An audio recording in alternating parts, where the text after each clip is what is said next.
I'm like, no idea if we're live or not. Here we are. Right, there you go. We're live. I hit the button then, and it was just like, we call it the wheel of doom. You know, when you hit something on your screen, it's just going round and round, and you feel like it's going slower and slower.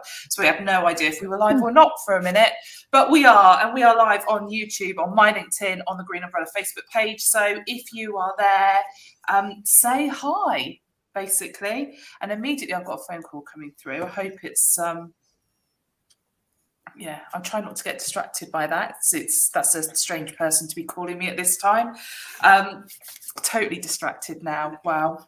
This is the thing when you go live. So I was having a conversation with my husband last night about basically people like being yourself in your marketing and kind of accepting who you are, and when you're presenting on video and presenting on live streams, actually being who you are. And he was like, yeah, but you know, the person that's there on live lunch isn't who you are. And I'm like, it is. This is me. This is work me. So like I get distracted really easily. Like the phone I've had to turn my phone like upside down so I can't notice what notifications are coming through. There's a woman walking past at the minute, and I'm like, already my eyes are like trying to get over there. So this is pretty much me. Yep. It's like this is what you guys have to put up with. So yeah, so I'm like, be yourself on live video. People much prefer it, because otherwise you're boring when you're trying to be someone else. Definitely. So that's my mini rant to start us off. But we are, yeah, Kim's just put in the comments, you distracted, never. Distracted again. We're here to talk about social media stuff today. So there's no guests, it's just us. Amanda's off being hypnotized or whatever it is she's doing. So I'm sure she'll report back next week on how that went. New experience for her. Just to say, this is nothing to do with work. I haven't made her get hypnotized by someone Green Umbrella related. It's just something she's doing. So yeah, it's the three of us. Let's talk about social media. We had a guest last week, so we've got a couple of weeks worth of things that have cropped up that we can kind of dig into. It's been a bit of I haven't been doing as much reading as I normally do because I've been caught up in some projects, but I know, Jane, you've been reading up on a couple of things. So let's go through your stuff first, and then I'll talk about the bits and pieces I've stumbled across just being active and on social. Okie dokie. So the first one I've seen this week, something's been talked about for a little while, but seems to be rolled out now, is that Instagram now lets businesses connect their WhatsApp to it. We had talked about this before, like I said, as they were testing it, but apparently it's available for all businesses now. So basically, if a customer wants to message you, they get a choice basically of whether they message you through Instagram or through WhatsApp. You can also boost a post on your Instagram and get people to message you. And they then also get a choice of whether to message you through WhatsApp, Messenger, or via Instagram, which is really good because I'm not on WhatsApp. So actually, if that was the only thing, I'd be like, oh, well, I can't contact this person. But actually, the fact that you get a little choice there means that you can choose what you want, but they'll still receive it through WhatsApp. So like we said, we've talked about it before, but it's happened. Haven't connected ours yet or anything. But yeah, watch this space to see how well it works. Yeah. Do you know business WhatsApp accounts? So there is a Green Umbrella business WhatsApp. Do you remember probably about 2 years ago, they introduced WhatsApp Business on desktop, and that's when we created our account then. But it was pretty limited. There really wasn't anything more you can do. And the only time the phone ever rang or we got a message, it was just not someone that was ever going to, they weren't UK based. It was always a bit odd. It was like, what is going on? So we kind of abandoned it. But I think with all the changes we're expecting, the growth of WhatsApp, and all the functionalities that come into sort of business accounts on WhatsApp, I do think it's something that we should be actually looking into. So I don't know, maybe we can find someone that's like a specialist in that area, or has been doing loads of stuff with using WhatsApp and their business WhatsApp account to come and share some pearls of wisdom with us. I think that would be really cool. Cool. So what else have you found, Jane? So yeah, the next thing I read this morning, so TikTok have now reached 1 billion users, Yes. which is like huge. Interestingly, it says it's taken them 45 months to grow from 950 million to 1 billion, which is absolutely phenomenal, really. It's now on a par with the number of Instagram users, but it's actually growing quicker. So, and of course, all the younger people are on there. So the monetization is kind of there, but it's not very efficient or effective. So that's their next step, basically, is to get the monetization better. So yeah, as marketers, you know, if that's where your audience is hanging out, you've got to keep an eye on that platform.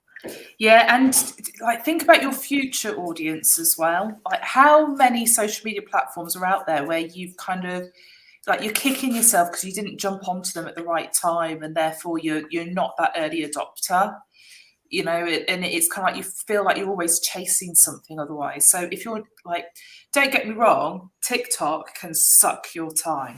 You open up the app and these videos start playing and you start scrolling and all of a sudden you've lost half a day. So I think there's a lot of, there's a bit of, what's the word? Like, you know, that thing I don't have, focus. You know, you've got to be quite right. I'm going in to create this piece of content and I'm going to create the content. I'm going to get out again as quickly as possible. Yes, like with all social media platforms, we should be engaging and that kind of thing. But honestly, I said it like back in March, April 2020. You know, this TikTok is it's a form of content rather than being a social media platform in its own right. I think we really need to think about actually these TikTok style videos. That is a form of content now. And the more we can drill that in, the more we're looking at using it as a video editing tool. I think the better, the more success we'll have with it, and in our other platforms, because we can take that and push it into other platforms as well. Which actually feeds into another bit of news that you were going to pick up on, isn't it? Yes, it does. Yeah. So that was. I won't steal your thunder. Yeah, Reels basically has been launched on Facebook in the US. So it's on mobile at the moment, not desktop. So yeah, basically, if you're into creating Reels, obviously this is to go against TikTok. So you can now create them in Facebook. They'll show in Newsfeeds. They'll also show in Groups. There will be monetization options for creators, presumably with enough followers and all the rest of it.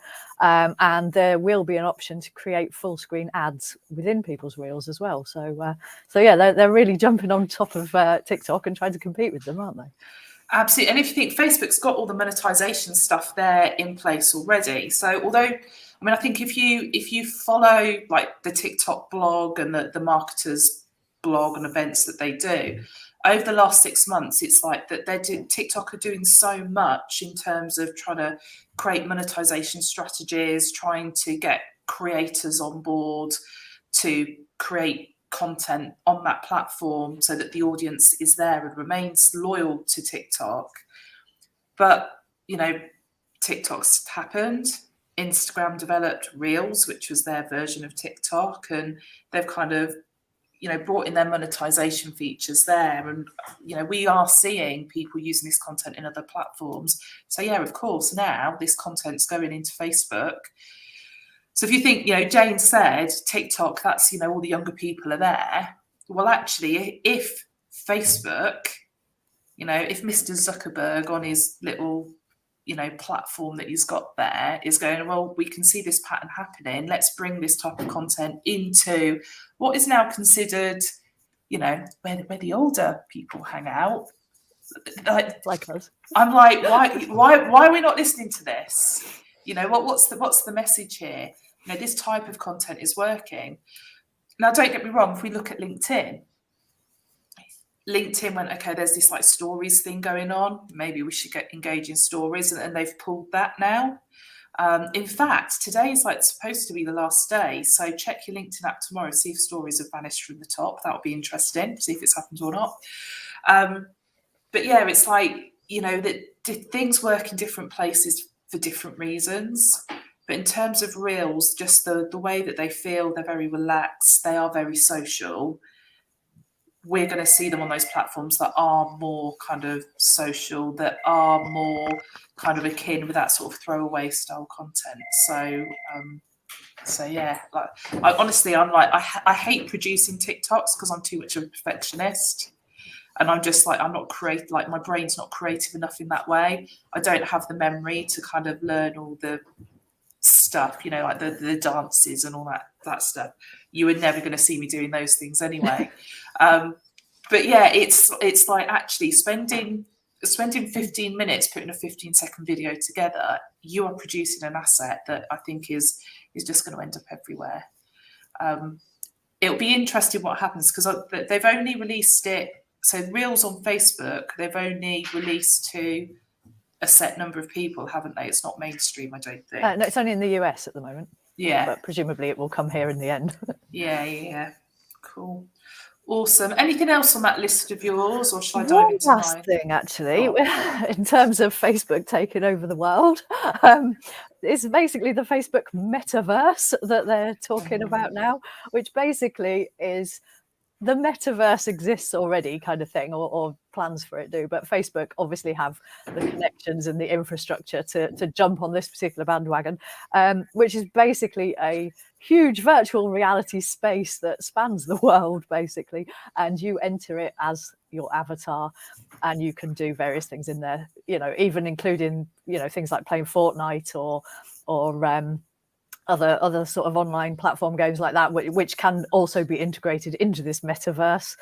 And yeah, I mean, apparently it's like Ready Player One in real life, is how it's been described. But you know, it's like it's crazy, and I can't imagine living in a world where that is like the norm. You know, like, so as we know, I still don't talk to Alexa. Right, so you know, there's everyone working at home now. They've got a little device talking to them now because I've said that. But you know, I still don't talk to that thing. So the idea that we'd be in this world where kind of the whole VR stuff is so commonplace is crazy to me. But probably about, I want to say a month, 6 weeks ago, there was an article about actually people holding sort of recruitment days, panel interviews, that sort of stuff in the metaverse, you know, using virtual reality. Can you imagine doing a virtual reality interview? It's crazy. And then, you know, it's like, you know, whenever we talk about any recruitment topic, there's always that, but what about diversity and inclusion slant on it?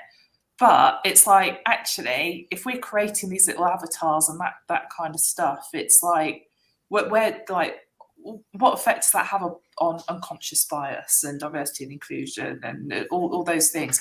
It's really interesting, really interesting. Does it help improve those situations, or does it actually kind of make it worse? I don't know. It's kind of weird as well, though, because I mean, going back a few months, we talked about Snapchat and you've been able to buy Gucci clothes or whatever to put on your Snapchat avatar. This is the same thing. So you could be not your real you in there with all your designer clothes and your, you know, your fat if you're skinny if you're fat. Do you know what I mean? You don't have to be you. I find it weird. I can't see how you could do an interview when you could just be anyone in the world effectively, couldn't you, while you're in there, rather than the real you.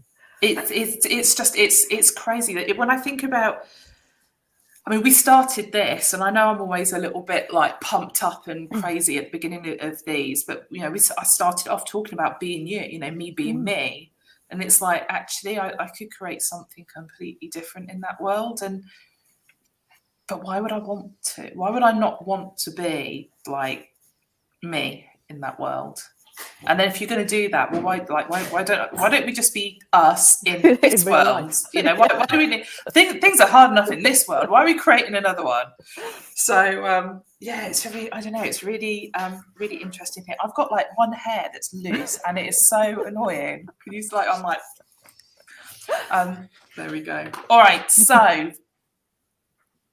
like I said, I haven't done a lot of reading this week, not to my usual level, because I've just been talking. I'd got a slot in my diary at it was like about 5:30, 6 o'clock. I was like, right, I'm going to do an hour's worth of reading, catching up on the news before I go home. You lot had all gone. It was nice and quiet in the office. And my phone went, and it was Stephen O'Donnell from the Noras and RecX, who's been a guest for us previously. Had a nice little chat with him instead, and then went, oh, it's too late now, I'll go home. So everything I've got this week is just stuff that I've observed from, you know, doing what we say we do for our clients. So I was looking at a LinkedIn company page, and there'd been talk a little while ago about LinkedIn giving us some tools to help us keep an eye on our competitors. And yeah, they were testing some stuff, and it never really rolled out. But all of a sudden, not on all pages, but, you know, like with all these things, it's like some users get them at different stages, and it can always not work quite the way it's intended for everyone. But right now, if you've got a LinkedIn company page, when you look at your analytics tab, there's something new under there, and it's a competitors tab. And what you can do is basically, LinkedIn will have automatically selected some pages that it sees as being your competitors, but you can edit those. So you can take those out and put whoever your true competitors are in there. And it will, first of all, it ranks you like 1 to 5. Okay. Shush, Emily, stop rattling stuff. Can you hear her? I'm like, it's really noisy. We're live, don't you know? So analytics tab, competitors, edit it, and then it will rank you in comparison with your competitors. But what it also does is you get another section under that, which is really cool. And basically it's like you and your competitors, how many posts have you put out this week? How many posts have they put out this week? How many engagements have you had? How many engagements have they had? So it's actually quite interesting. There was one particular competitor that I would consider to be quite close, and I was looking at the comparison, and we're like, our engagement is much higher than them, and I would have expected it to be more on a par. There was one competitor whose engagement's a bit higher than ours. They're kind of at the same sort of level in terms of the volume of posts, but their engagement was a little bit higher than ours. But I also know they've been running ads at the minute. So I'm kind of like, okay, so we'll keep an eye on that and see what's going on. Now, I don't want people looking at what their competitors are doing every day of the week. But, you know, once a month to actually just go, right, how are we performing within our marketplace, I think is a really, really valuable tool. The other thing I'd suggest putting in there is maybe not necessarily your competitors, but if there's another brand that serves the same market, you might not be competitors, but actually if you're watching, like, how often are they needing to post for the audience that's the same audience you serve, and what kind of engagement are they getting? Because if they're getting higher engagement, then that's someone you should be engaging with as well. And is there a way of you doing like cross-pollinating and like sharing your audiences, whether it's they're putting something out that talks about you, you're doing something that talks about them, that kind of stuff as well. So it's quite a useful tool that I think people should be taking a look at. Like I said, it's literally, I've just had it probably for about the last 10 days. Like the last couple of days, it's really started to work better. But I know, Jane, you went in and you weren't seeing what I was seeing, were you? No, I wasn't in our page. We were looking at I'd accidentally gone into the wrong page. So yeah, awesome. I did see what you said. I forgot about that bit. Cool. Okay. So that was one thing. And then the other thing is Facebook groups. So in Facebook groups, you know, you can have badges for like your, you know, like top supporter and all that sort of stuff. Well, I'd forgotten. Do you remember Facebook talking about being able to like give an award to people in your group? Well, it's like all of a sudden it's there. And I don't know when it's appeared, but I noticed it for the first time, I think, a couple of nights ago. And it's basically like you can dish out 3 awards a week to people in your Facebook group. So it's something like there's like a top contributor badge, but some of them were a bit just a bit of fun, really. So have a look at that, because I think especially if you're running a Facebook group that is very much a community, to be able to like highlight people through that, I think is yeah, really, really interesting. Paul Green says he's a top fan. He's looking forward to his award. Are you a top fan in one of our Facebook groups though, or just a top fan? I think the top fan thing's on the I can't talk, Green Umbrella page. But for example, if you're in our coaching group, I think we should start dishing out awards for people each week. I quite like the idea of that. Problem is that only works if people engage with the content. So yeah, there you go. So have you? I mean, Jane, have you seen that? I did a couple of days ago, like you said, but at the time it didn't work. So I presume it must have started working since, because it told me all about it. I went through the steps and then there was no option to actually give anyone an award. Oh no, so, I gave Amanda an award. I can't remember what it was. Well, now. I'm jealous. I'm having an absolute blank, but yeah. So I gave Amanda an award. To be honest, the button was there and I just started pressing it. You know how I'm like, oh, something's new. Now how does it work? So yeah, that was that. Okay, the final thing is, I don't know how many people will be interested in this. So obviously when we talk about Facebook ads, there's different objectives you can choose. And one of the objections that's like a conversion objective really is using lead forms. It's something we don't talk about too much because they're quite expensive ads to run. But what's happened is actually over on LinkedIn have made some improvements to their like comparative, if you like. So lead forms on LinkedIn, they've made those improvements now, but you can now essentially run that ad, and you've always been able to do this on Facebook. So you would run the ad on Facebook, someone sees the ad and they go, oh yes, I want that download, let's say it's our 75 ideas of things to post download. So that person's presented with a form that auto-fills based on their Facebook information, first name, last name, email address. Maybe we've put a couple of extra fields in there of a company name, phone number, if that's what we wanted. So they just need to fill in the blanks. Nice and easy for that individual. And then we've always been able to create a situation where once they've submitted that information, you could use Zapier to then basically pull that lead out of Facebook and push it into your CRM or a Google Sheet or whatever it might be, wherever you want to collect that data. And obviously for the GDPR people whose ears have just pricked up, there's like fields you can put in terms of privacy, etc. So you know you're all good to use this data going forward. So the update that I've seen is that we can now do the same thing on LinkedIn ads. Now, if you think about LinkedIn advertising, yes, it's a level up from Facebook in terms of budget. But how valuable is that now to actually run that lead ad on LinkedIn, like I say, 75 ideas of things to post? That individual, that form is being auto-completed with the information they use to log in to LinkedIn, which more often than not is their business information. So from the perspective of a B2B business, this has just become really, really useful because we can now automate that back end as well. Okay, so like I said, that's just to me, that's just like halved the cost of running LinkedIn ads, because being able to do that automation to then set up that nurture sequence from there, that's really, really powerful from a LinkedIn perspective. The other thing, because we won't talk about that too much because I realise it's like that excites me, Jane a little bit, Mark's like, I'm going to go to sleep in a minute. But the other thing, and actually it ties in, Paul's just put a comment on Facebook. Let's bring that up on screen. So Paul's just discovered that he can download, register. So create an event on LinkedIn.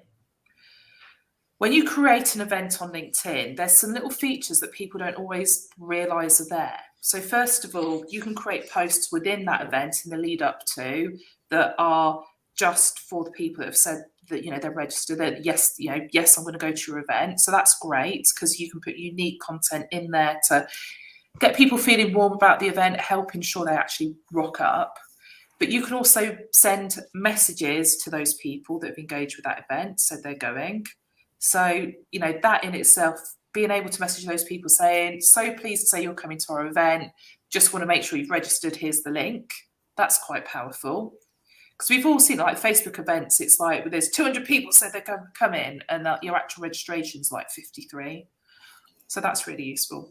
But the other thing that's happening at the minute is LinkedIn is looking at ways to monetize events as well. So, your like purchasing tickets through there, but also advertising within those events as well. So it's kind of LinkedIn events. They were amazing years ago.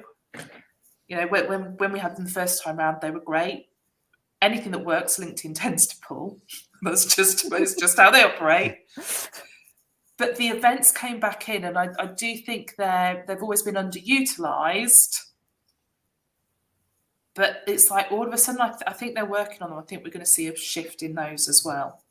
And especially at the minute, we are at a place where so many events are now, they're shifting. There's a real change from people are not interested in webinars anymore. Like everyone's webinared out.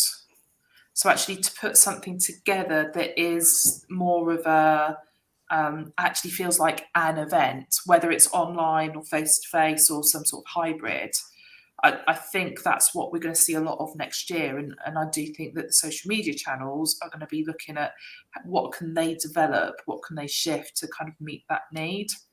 So, yeah, it's quite interesting in terms of the event space, but there's a real shift of the types of events people have spent their life on, business-wise, for the last 18 months. People don't want to be going to that stuff anymore.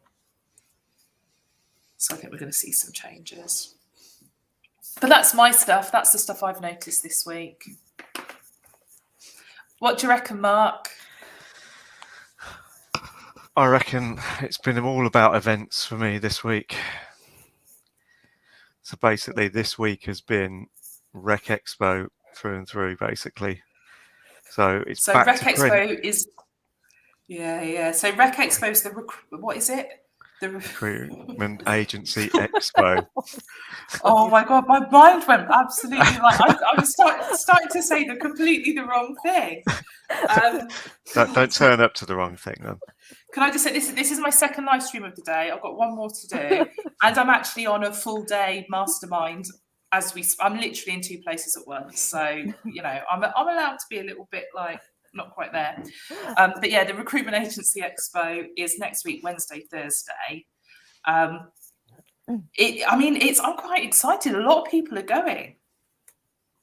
Yeah, a lot of people are turning up, and yeah, it's like everyone's starting to think about the tangible stuff again, aren't they? Design and print stuff. Yeah, I mean that's basically what I've been doing for clients and us. So everything from exhibition stands, roller banners, posters, leaflets, booklets, business cards, you name it. It's all come in the last sort of week and a half, 2 weeks. So all gone to print. Most of it's been delivered, all ready for people to rock up next week on the Tuesday and set up when we'll be there. I'm still waiting for people to kind of like call us Monday afternoon saying, do you think you can do us some leaflets? Yeah. Bearing in mind, everyone has to be at this, like all the exhibitors have to be set up for this event. When is it? It's like by 6 o'clock on the Tuesday. Isn't it? Yeah. Yeah, I guarantee we get some calls on Monday that are like, can you do this for us? Yeah, we've forgotten to do anything. Yeah. So, I mean, I'm really excited. I'm speaking on the Wednesday. So excited about that. Excited because we've got a stand there for 2 days. It's a nice space, and a lot of our clients that are kind of north of Birmingham they'll come to that event. So we'll get to hang out with some really cool people as well, catch up with our industry peers and all that sort of stuff. But I'm excited for us to be out of the office for a couple of days. I can't remember Yeah. You know what I mean. But what it means though next week though is Jane's doing live lunch solo. No, it doesn't. It's the Jane Pollard live lunch next week. No. So we've thought about this. So I think we're going to do. It will be a much shorter live lunch, but I think we are going to do a live lunch from Rec Expo. How the hell we're going to make it happen, I've got no idea. Jane, you will be on live lunch because you need to control StreamYard. because I don't think we're going to be able to.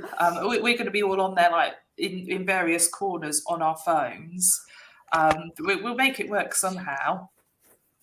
But I think it'll be a bit of fun. Perhaps better try that first. We're going to bring a bit of hybrids to the Recruitment Agency Expo. How about that? Some live interviews. Yeah. Right, roving reporters. You can do that bit. Oh, I don't know. That means talking to people. I wonder how many people we can kind of get on live lunch in that session if we just like run around like lunatics, go and say hi. I'm not sure it'd be the most valuable live lunch ever, but it'll be entertaining for me. I'll enjoy it. So yeah, live lunch next week will be coming partly from the NEC at the Recruitment Agency Expo.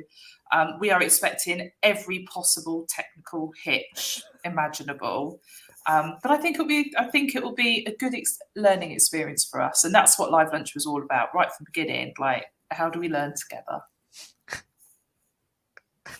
A team that learns together stays together. If you say I should have drafted something, shouldn't I? There we go. Do you want that on a quote for your Instagram? Maybe. I don't know. Oh, see, we're doing like every single live lunch. There's a moment where it's like it just runs away, doesn't it? It's like we've like no one's got hold of this right now. Where are we going? Awesome. Right. So Kim said it sounds like Challenge Annika vibes. There you go. Yeah. We'll see. I can bring the the gimbal thing that I can't use. Yeah. Yeah. We can bring that. It'll be fun. It will be fun. Cool. Okay. So I think we're about done. It's just the three of us. It's been like I say, it's just been manic with all the getting ready for Expo, our stuff as well as the clients. You know, you don't think about get the stuff. You'd have a list of things you needed to take to an event previously, but now all of a sudden it's like, have we got a bottle of sanitizer for the stand? We're going to have the laptop on there, and like we're going to bring some sanitizing spray and that kind of stuff too. So yeah, you have to think about these things a little bit differently these days. Paul Green he's just said, are we going to make a shout out for the BuzzCon Business Showcase? Paul, no, we're not, because we were talking just before we went live and talking about how we need to get you on so that we can do a shout out for the showcase. So yeah, Jane's going to hit you up for a date. Probably not next Thursday, probably the Thursday after, to try and get you on so we can shout about that and see if we can get some people attending for you. I'm really looking forward to that event because it's a virtual event, but it's using one of these platforms that are like, it's a bit like your Metaverse, Jane. Yeah, I was thinking that. It's like I can't do that stuff. It's like imagine like Sims. I never got into Sims because I can't do that stuff. I'm not very good at computer games. Anyway, I can just hear the silence every time I talk now. They're like, oh my God, somebody stop her. It's amazing. So Paul said yay, so he's up for that. So brilliant. We'll get Paul on and talk about that in full. Who's speaking? I'm pretty sure that I'm about to be added to that list of speakers for that event. Who's exhibiting? I know we're exhibiting already. And yeah, like just everything that includes. And I hope, yeah, that's it. I'm just going to wrap up. I'm just rambling. Hope everyone has an amazing week. We'll be back, like I say, next week from the NEC with Amanda, newly hypnotised, and she can report back on that experience, and we can find some random recruitment-related people to come and join us. I'm going to say goodbye. I'm like exiting now. See you all later. Bye-bye. Bye.